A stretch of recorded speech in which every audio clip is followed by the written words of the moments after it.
తన ప్రభువులను కాపాడుకోవడానికి వాయువేగంలో పాతాళలోకానికి చేరుకున్న ఆంజనేయ స్వామికి సగం మొసలి సగం వానర రూపంలో ఉన్న వింత జీవి ముఖద్వారం వద్ద కాపలా కాస్తూ కనిపిస్తుంది.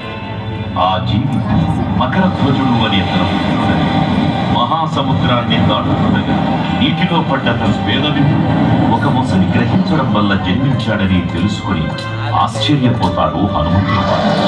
తన పుత్రుడిని యుద్ధంలో ఓడించి పాతాళ లోకంలోకి ప్రవేశిస్తాడు.